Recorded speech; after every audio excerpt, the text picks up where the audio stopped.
Ayan, pupunta ako dito sa aking friend. Namigas ako nitong dahon ng kamote.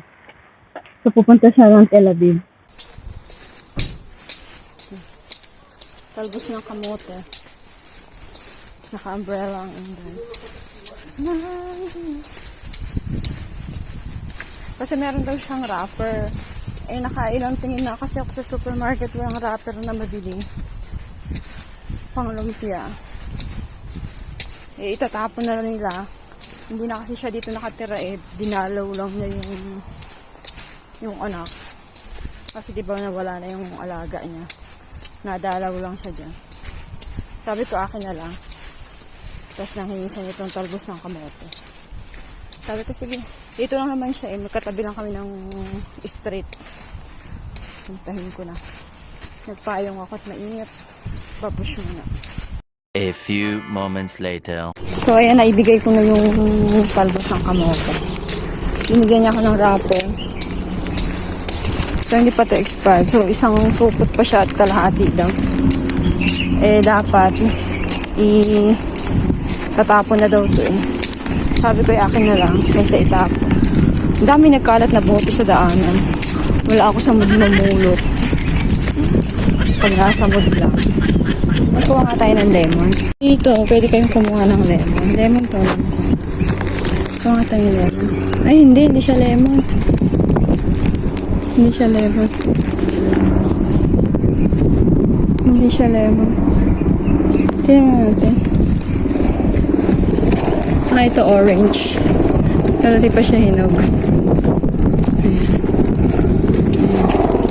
Orange. Pero di pa hinog. Susunod na pala. Ah, ito ang lemon. Ito ang lemon. Kuha tayong lemon. Kuha tayong dalawa.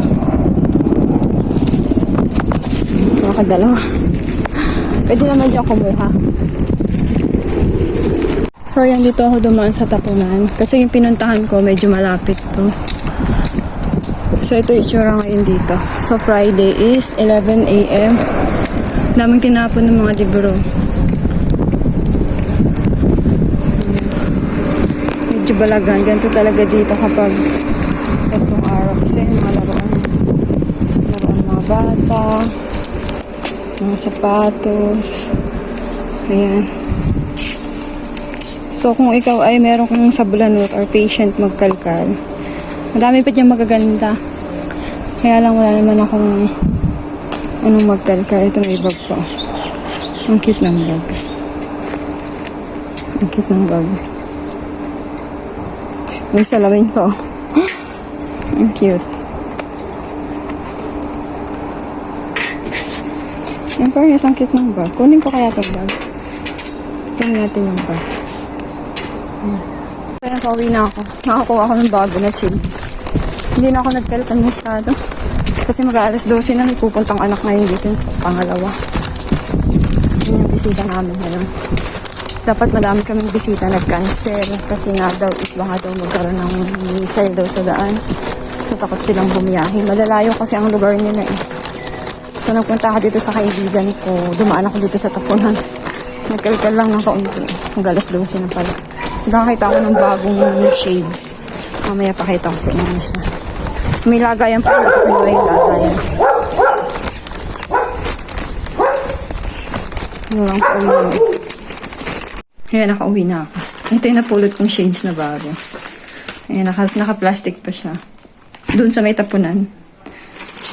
Ayan natin. Pang summer. Kung titingnan mo yung lagayan nito, parang walang laman. Pag binuksan mo siya, doon mo makikita, may laman. O, bago. Yaman na walang masabitan. Diba? May gana rin. Bago siya. Baka akala nung nagtapan, walang laman. Nilagay lang na nilagay sa sopo. O. Bago.